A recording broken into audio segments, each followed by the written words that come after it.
بڑا ایک لطیفہ بن جاتا ہے بعض اوقات کہ جی وہ جہاد جو ہے وہ حکومت کے بغیر نہیں ہو سکتا، اور پھر وہ ایک جگہ کہتے ہیں حکومت کا کوئی مذہب ہی نہیں ہوتا، مطلب نہیں ہوتا. چور چوری کر رہا ہے تو اس کو آپ کوئی امریکہ کے یا برٹش قانون کے مطابق سزا دے دیں. سزا تو ہے کیونکہ عقل کہتی ہے سزا تو ہونی چاہیے، سزا ہونی چاہیے. مطلب آپ نے اسلام کے حدود کا جو پورا آپ نے سلسلہ ہے وہ آپ نے اس کو منہدم کر دیا، ختم کر دیا آپ نے. کہ یہ وحید الدین خان کی سوچ ہے، وہ تو ایک عجیب ایک سوچ پیش کرتے ہیں کہ جہاد کا تو تصور ہی انہوں نے اسلام سے باہر نکال کر باہر پھینک دیا مودودیت یا جماعت اسلامی کی مخالفت میں.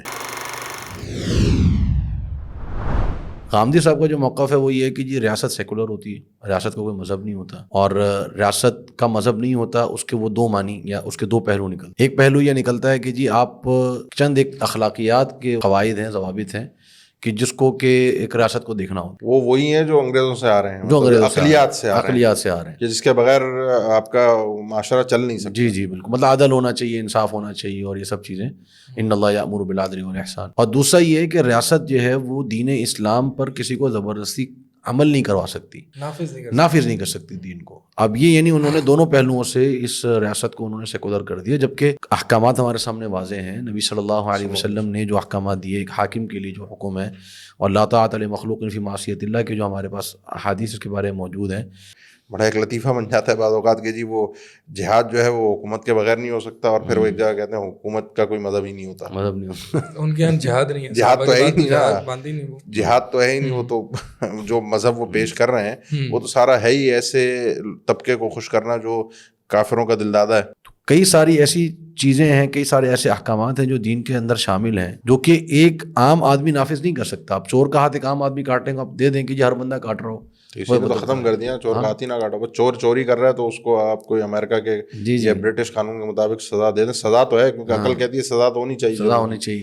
مطلب آپ نے اسلام کے حدود کا جو پورا آپ نے سلسلہ ہے وہ آپ نے اس کو منہدم کر دیا، ختم کر دیا آپ نے. اور بہت سارے زکوٰۃ کا نظام ہے جو کہ بغیر ایک حاکم کے نہیں چل سکتا. ایک بیت المال کا ایک پورا نظام ہوتا ہے. بہت سارے اور نظام ہیں جو چاہے مالی ہوں، معاشی ہوں، معاشرتی ہوں، سماجی ہوں، ان سب کے احکامات کا تعلق جو ہے وہ براہ راست حاکم کے ساتھ ہوتا ہے. اور جب آپ اس حاکم کو آپ کہہ دیتے ہیں کہ جی یہ تو سیکولر ریاست ہے. اب ہمارے یہاں جو ایک دعویٰ کیا جاتا ہے کہ جی مثلا حاکم یہ نہیں کہہ سکتا کہ خواتین پردہ کریں، حالانکہ اللہ رب العالمین نے نبی صلی اللہ علیہ وسلم کو حکم دیا یا ایھا النبی جو قل لازواج ونساء المؤمنین. اچھا یہ حکم براہ راست عورتوں کو بھی دیا جا سکتا تھا. نبی صلی اللہ علیہ وسلم سے کیوں کہا گیا کہ آپ کہیں؟ کیونکہ ان کی ایک حیثیت ہے، اور اس وقت وہ ایک نبی کی حیثیت میں بھی ہیں اور حاکم کی حیثیت میں بھی ہیں. اور نبی صلی اللہ علیہ وسلم کو بھی براہ راست مخاطب کر کے نہیں کہا گیا، بعض چیزیں یا ایھا الذین آمنوا کہہ کے کر دی گئی تھی. لیکن یہ احکامات جو ہیں وہ قل ازواج سے کہہ کے بتایا گیا، یہ بتانے کے لیے کہ یہ آپ کی ذمہ داری بنتی ہے، یہ بڑے کی ذمہ داری بنتی ہے. تو حاکم جو ہے وہ ایک بڑے کی حیثیت میں جتنے بھی دین کے نفاذ ہیں وہ سارے کرے گا. بہرحال یہ تو سوچ میرا خیال ہے میٹھا میٹھا اچھا لگتا ہے، لوگ مزہ آ جاتا ہے. تصوفانہ جو سوچ ہمارے معاشرے میں پائی جاتی ہے، خانقاہی سوچ، تو مطلب آپ اپنا غامدی صاحب نے جو ہے نا یہ تصوفانہ سوچ کو ایک علمی نوعیت دے دی، جدت جسٹیفائی کر دیا کہ ایک تصوفانہ سوچ جو ہے نا وہ یہی ہے کہ مولویوں کا کام نہیں ہے ریاست قائم کرنا. مولوی اپنی دعوت تبلیغ چلے ولے کاٹیں اور پڑھنے پڑھانے میں لگائیں، باقی جو بھی 40 دن 3 دن اس میں لگائیں. مولویوں کا کام نہیں ہے کہ وہ حکومت میں آئے، حکومت چلائیں. غامدی صاحب نے کیا کیا؟ غامدی صاحب نے کہا آپ بات بالکل صحیح کرو، میں اس کی دلیلیں دے دیتا ہوں. تو انہوں نے غامدی صاحب نے تبلیغیوں یا جو بھی تصوفانہ سوچ ہے اس کے لیے جو ہے وہ ایک کام ایک طریقے سے آسان کر دیا.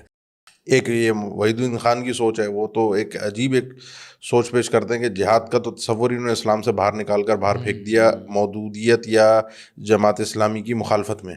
کیونکہ وہ بھی پہلے اس سوچ سے متاثر تھے، پھر وہ مخالف ہوئے، اور پھر وہ اس حد تک آگے بڑھ گئے کہ وہ آخری عمر میں تو بالکل ہی یعنی ان کو تو کوئی غالباً پدماوتی ایوارڈ ہے کوئی شاید انڈیا کا، یا کوئی بڑا ایک سول ایوارڈ پر پورا ان کو ایوارڈ ملا. اب شیخ ایک سوچ میں چاہوں گا کہ اس پہ کوئی ڈسکس کریں. اور ایک سوچ جو یہ پائی جاتی ہے، میں تو بڑی حیرت ہوتی ہے بعض اوقات بیٹھ کے کہ جو سماعت کی احادیث ہیں وہ اپنی جگہ پر ہیں، ان کا ایک ہم مذاق بھی نہ بنوائیں کہ ہم کسی کافر ملک میں بیٹھ کے کسی کافر جو اپنے آپ کو مسلمان کہہ ہی نہیں رہا، وہ کہہ رہا ہے میں کافر ہوں، میں عیسائی ہوں، میں ہندو ہوں، میں جو کرسچن ہوں، یا میں کوئی ملحد ہوں، کوئی بھی بدھسٹ ہوں، تو ہم کہہ رہے ہیں کہ وہاں بیٹھ کے اپنی عوام کو ہم سماعت کی احادیث سنا رہے ہیں اور ان کا ذہن بنا رہے ہیں. مطلب ومن لم یحکم بما انزل اللہ فاولئک هم الکافرون کی کوئی تو تفسیر ہم ایسے کافر ملک میں رہتے ہوئے کہ جہاں واقعتاً اس کا حاکم سر عام تسلیم کر رہا ہے کہ وہ کافر ہے. مطلب کم سے کم دل سے کراہت تو ہے نا. وہ کراہت یا آپ کوئی فتویٰ تو دیں کہ جی اس ملک کی فوج میں جانا ہے, اس ملک کی پولیس میں جانا ہے, اس کی حکومتی سرکاری نوکریاں لینا کہ جس میں تائید ہو رہی ہو ان کافروں کے نظاموں کی اور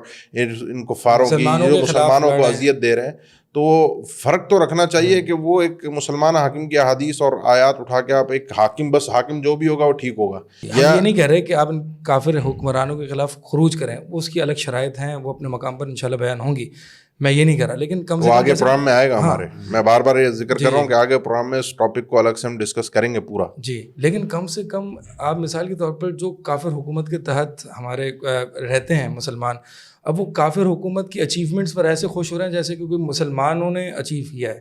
ٹھیک ہے, مثال کے طور پر کوئی بھی ٹیکنالوجیکل ایڈوانسمنٹ ہو, میں یہ نہیں کہہ رہا کہ خوش مطلب ایسا, لیکن ایسے خوش ہو رہے ہیں جیسے کہ امت مسلمہ کی کوئی اچیومنٹ آ گئی ہے. اور امت مسلمہ کا ایک تصور موجود ہونا چاہیے. جی ہاں.